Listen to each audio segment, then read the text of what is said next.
Nyo ang pananalig. Tatanggapin nyo kung nananalig kayo.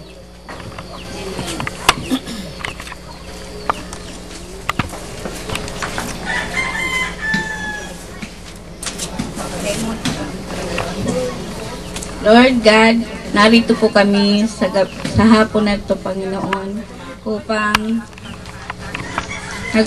upang magsamba at magpuri sa iyo, Ama. Lord,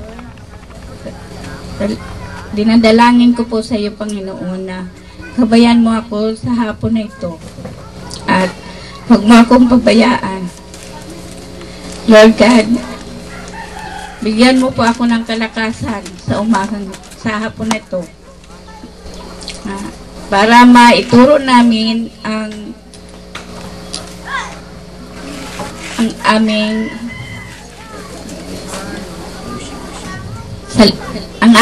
salita, O Lord, lalong-lalo na sa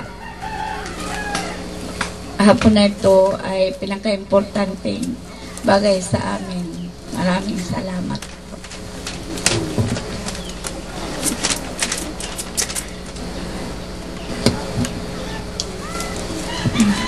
Sa Matthew verse 21, pananalig. Pananalig ang dito sa Matthew verse 21. Ayan, tinuro sa kanila ang tunay na pananalig. Sa tema, paano tayo mananalig sa Diyos? Alam ninyo, mga kapatid, buong buhay ko, nananalig ko ako sa Kanya. Kung ano po ang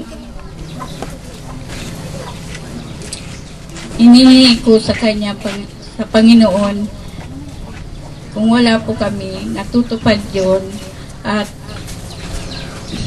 pinuprovide palagi kami ni Lord at ini po ang ating mga anak.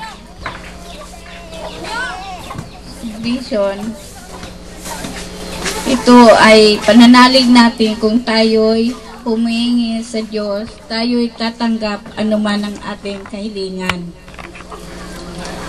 For example, for pananalig sa Diyos, sa Matthew 21 verse 21, at hindi tayo'y maghahanlinlangan sa Panginoon kung tayo ay mananalig. Ito ay ginagawa ng paraan ng Panginoon kung ano ang nasa puso, isip natin. Kaya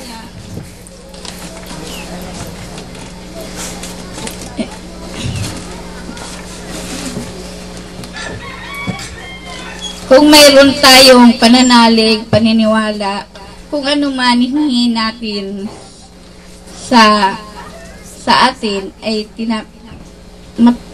natatanggap. Nagpasalamat palagi tayo sa Panginoon. Amen. Amen. Sa conclusion ko po, kaya mga kapatid ko, kung tayo ay manalangin sa Diyos, kung tayo ay magtatanggap at magtatanggap tayo sa lahat nating pangangailan, ito ay kung